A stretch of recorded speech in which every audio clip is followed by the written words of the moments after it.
Yeah, we would have to rap at a certain time, and then you turn into a pumpkin. That's what we would say on set. You're a pumpkin, so. And then you would have to, then we would have to sign out and go home, and then wake up and do it all over again. How was that? Do you want to touch on any of your co-stars? Like, did you make friends on set? I did. So my best friend, Ava Coker, I met her on the show that we were on, and still friends to this day. She's definitely one that stuck, I want to say. We have a funny set story where basically I'm half Hispanic, and so she speaks more Spanish than me. We have this so joke, funny. And she always gives me a hard time about it. And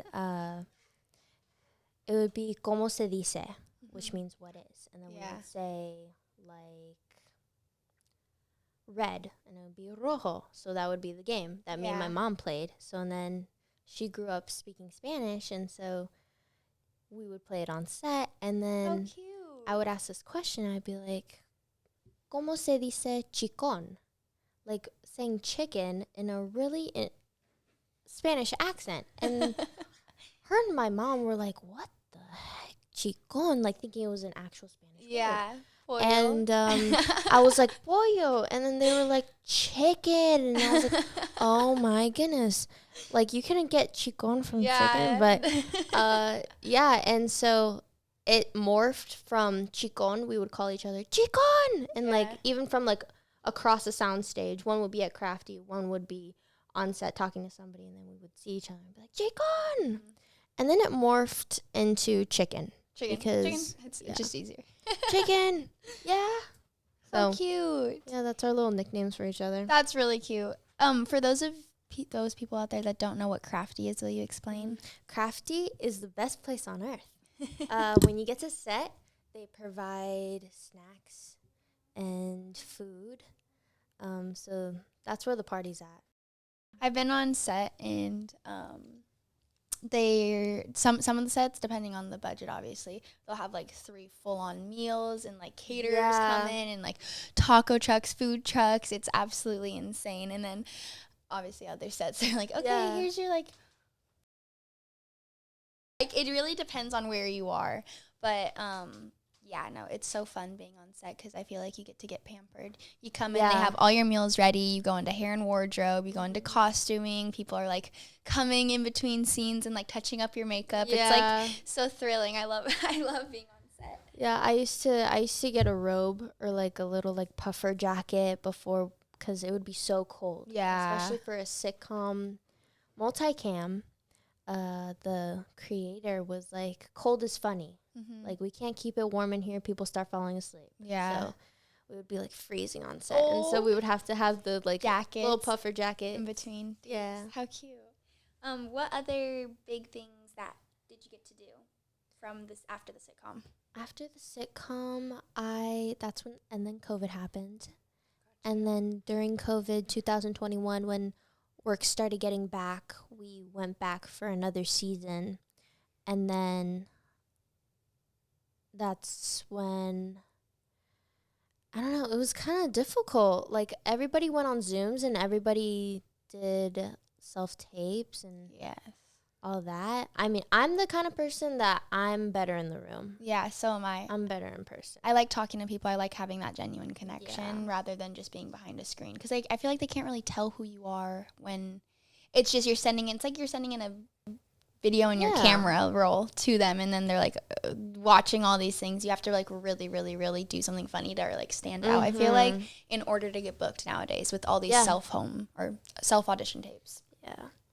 It's it took a while for a little bit, but then I booked a little guest star moment, a little theatrical drama, and I was like crying and all this stuff. And how is that, crying like on cue? You know what? I always had a problem when I was little doing it. Like, I could get emotional, but, like, the tears would sometimes not come. And they do sell, like, tear sticks online and all this stuff, especially when you have to do multiple takes. Yeah. Like, that helps, but... What are tear sticks? Like, it's like you literally buy them online, and it's, like, almost like a lip gloss. And then you just, like, put it under your eyes, and, like, it starts, like, not, like, burning, but it's, like, almost like a... Pepperminty? Yeah. Oh, my gosh. It's, like, probably, like, putting Vicks on your underneath your eyes. Exactly. Your eyes will be all watery. Yeah. But when I had first auditioned, it was a tape first, and I just really wasn't feeling it. And it's so funny how sometimes when you audition and you don't think there's any point in auditioning, but you just do it, that's what you book. That's great. And when you don't care. Yeah. But for the tape, I was just like, it was so late at night too. I had just gotten home, and I think I actually had like surgery on my foot, and I was like, oh my gosh. I was like so tired, and but I had to film the tape, and I was like in a boot. Oh. And then they're like, we want to see her for a callback. And so I was like, okay. And so you review your tape or whatever, and then I just, honestly, it was such an interesting point of view, and something changed where I was like trying to do what I did for the first self-tape when I sent it in, but then something changed, and my mom was there, and I just start crying, and it was like so like genuine, real and genuine, because basically the scenario is that like my mom like passed away, and it was only me and my brother, and like all this stuff, and that's hard. It's like, hard to imagine, and it's so difficult, especially when I've never gone through something like that. Yeah, and to portray that in a character. Yeah. And I wanted to do it justice, and I did, because then I booked it, and it was great. And I was like, wow, that was like a first step for me of like, oh, I can actually do that. Yeah, you can act and like feel under pressure feelings. too. Yeah. Yeah. Oh my gosh, that's awesome. I'm proud of you. Thank you. I give you a lot of props for being and working in the industry. It is a very, very hard thing to do and go through, especially at such a young age. Yeah. People are cutthroat. I will say that 100%. People are mean sometimes, and working in the industry, being around adults 24/7, adults that are constantly judging you. No, don't say it like that. No, do it like this. Oh, you need to fix her hair. Oh, she doesn't have enough lip gloss on. Like, constantly hearing all these things. I feel like it's a lot for your mental. Yeah.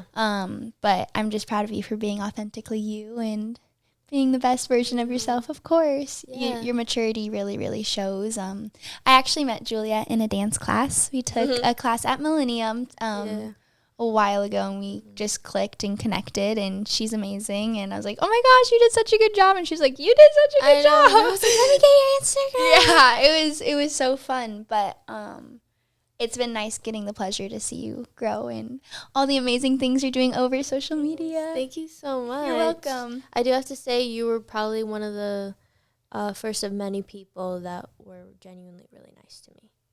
Because what? In class? Yeah, because I did move to LA. Yeah. I want to say during COVID.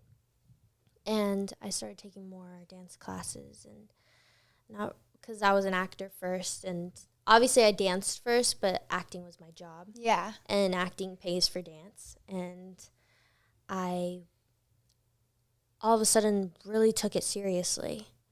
And it can be very intimidating, and I am one of those people pleasers who wants to please a teacher, please everybody around me, like even if I like accidentally like hit somebody, like I still do that today, and they're like, no, you're fine. And yeah, they give you a weird look. Yes. I know exactly what you're talking about. It's difficult to stay positive in the industry, especially in class. I completely get that. Well, I'm glad that I was able to be nice and talk to you in class. It was good connections, good friends. One of the reasons, too, I wanted to mention, we are not talking specifically about the names of these shows, is because there is a strike going on right now. Do you want to touch on that any? Yeah, so SAG and WGA are striking mostly because of money and residuals and AI usage. So, and we're not working right now, and we have families to provide for, and some of us don't even, can't even afford health insurance and things like that, and can't afford to pay rent. So we're just, we're still out there picketing, and we're staying strong, and we're staying positive, and we got each other's backs. But that's what's going on right now. Yeah, the industry is on pause, a little break right now. But just wanted to touch on the reason we're not saying certain names and different things, trying to be respectful of everybody. Yeah. But I know what I can do. Okay. We're going to do a 3, 2, 1 countdown. I've done this with a few of our guests on the show. Okay. You're going to tell me 3 things you're grateful for, okay, 2 things you love about yourself, and 1 thing you're looking forward to. Okay. So 3 things that I'm grateful for. I'm grateful for my family. I'm grateful for the grace that I receive every day. And I'm grateful to be healthy. 2 things I love about myself. I love my personality, even though sometimes I don't. Oh. You know what? I think... No, I want to change it, actually. Okay. That's okay. Okay, so my 2 things I like about myself. You got this. No, yeah, I got this. I just don't want... Okay. I'm going to stick with it. I love my personality at number 1, and number 2 is I think I have a pretty chill demeanor. Yeah. I think sometimes it's like my best friend. She's very golden retriever, like super happy, super yeah, and I'm just like chilling, and it's a good mix. And then one thing that I want to look forward to, or that I'm looking forward to, like just in life. I was gonna say this next week, but we could do in life. For this next week, I'm going to a St. Jude walk with my friends, and that's awesome. Yeah, we're on like a little team, and we're gonna go down to Long Beach and walkie. Yeah, is it a 5K? Yeah, I think so. That's amazing. That's awesome. Thanks for doing that. Yeah, that's awesome to get back. For the year. Yeah. For the year, I want to say, for the year, for life. I mean, I'm looking forward to consistently trying to stay happy and making that choice every day for myself. Even though sometimes it won't happen. That's okay. But I feel like we all have to have our off days to have good days. You know? Yeah.